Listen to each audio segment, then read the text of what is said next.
Good morning, everybody. So for me being the UPS union rep, we have a union rep there that also helps too and stuff like that. So, you know, but my issue, so a couple prior weeks prior to DigiKey, they wanted to like terminate me and then hire me back on and like do that, and I'm just like, if you guys can't just keep me, like, one, hiring somebody is costs a ton of money. You don't know how expensive it is to hire somebody, and then terminating them is another thing that's like extremely expensive. And they wanted to do the hopping thing. They wanted to hire me, fire me, and then hire me back on. And I'm just like, if you can't keep me on, I'm not coming back. And they're like, oh, okay, and but they still ended up terminating me. And I'm just like, I'm not coming back, like this, no, kind of thing like that. And like, um, when you are a union rep, if you are like a licensed union rep, you, people can't like piggyback off of you. It's not like a pyramid, like thing, like you have to like, so like, I was out yesterday and somebody came up to me and they're like, I am tired. And I'm like, oh, okay. And I'm just like, why don't you go and check out the store? It's like, I'm sure that will help you with your tiredness, kind of thing like that. It's like they have a really nice couch there. You can hang out for a little bit, help with your tiredness. And they're like, oh, I might have to check that out, and like I could do that like at like if I'm working at UPS, somebody can come up to me and say that. That's how I communicate with like my union reps too, because I have my own union reps. I use my vocal cords to them. If something is serious enough, you go and confront them, and like, this is how, like, this is my concern. If I don't confront them, they usually just ignore me, unless I'm just like really like stressed out and they're like, oh, maybe I should like investigate a little bit. I'm like, why she's like acting the way she is acting. But most of the time, they just kind of blow it off. And so they did. And like, my thing is like, the only reason I said what I said is because of the knowledge that I have. It's not because like I have like I am the UPS union rep, it's not that, and the only thing that's different between, because I'm not like higher up, I'm just like the introduction of it. The only thing that's different is I don't have to pay the union fees. So if I don't pay the union fees, that's the only thing that's different between being a union rep versus non-union rep.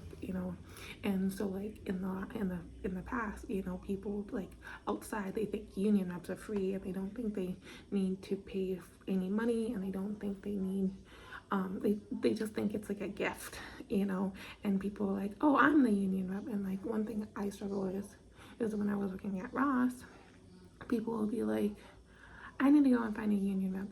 You need to go and get a union rep. I'm just like, it's not random people out there, You're saying you need to make a friend. That's all you're saying, is you need to make a really good friend. That's all you're saying. Because like a union rep, like there's not a whole bunch of union reps. Like Case in town, they have a union rep, but most companies do not have union reps.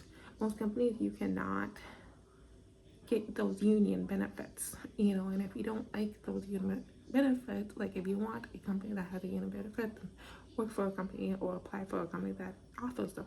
But if they don't offer those union benefits, you cannot have that in the company, and that's different than a company having a playground. A playground versus having a union is two completely different things, And if you guys have watched my videos and prior, you will kind of understand what a playground is, and you kind of can comprehend what a union rep is also. It's two different things. Most companies do not have unions, so they do not have those union benefits like most people are looking for. So, like, and my thing is, not anybody can become a union rep. or be in a union. You know, there's unions that you can go and go to, you know, but you also have to see if they're licensed or not licensed. If they're not licensed, then you have to be a little bit more cautious, because they might not follow the laws as well as somebody that is certified and is licensed. So it is really important to find those unions, communities, and do your research too. So, but there's a ton of unions out there, you know, and I highly recommend looking into them, and I highly recommend going to those unions meetings, like in person, not having those unions meetings at home. Sometimes, so I do actually leave, occasionally go to those meetings and sit in and be involved, you know, because it's, I don't know, it's different than having it at home. I have had meetings at home, and I have also went to the meetings too, and they usually talk about similar stuff, but it's not the same stuff. But just take care of you guys. Take care of yourself the same. And I'm always a pro advocate of subscriptions, you know, learning about your community and stuff like that, and trying to accommodate your life that way, and being trying to take control that way, and live without a union, you know, and fight your urges and sensations and stuff. Like last year or the year before, I was like on a bumblebee. People like to call them hornets, but he was my bumblebee. But to everyone else, he was a hornet. And so I got a planner, and I bought this, and I struggle at buying this because I'm not on a bumblebee anymore. But I know if people see this, they might take it out of contact, and so I might struggle with this in the future, just because people can see this, because it is my planner, and I'm gonna carry this in my purse. So I might have to fight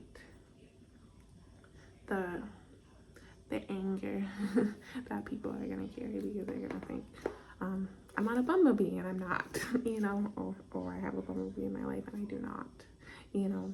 And so like, I know this is gonna give me allergies, but they're not real allergies, you know. They're just, I don't even know how to describe it, but I know buying this wasn't a good thing for me, but I needed a planner, and they didn't have that many options at Barnes & Nobles, so I got it, and it works really well. It can write down my events and my to-do lists and my grocery list if I need to, and stuff like that. So I love it. I just am upset it has a bumblebee on it, just because I try to live off of subscriptions, or, you know, so when I try to go shopping, I'd be a little bit more cautious. At the same time, I'm really into fashion, so I try to go off of trends also, and that saves me a lot too. But yeah, just take care and do your research.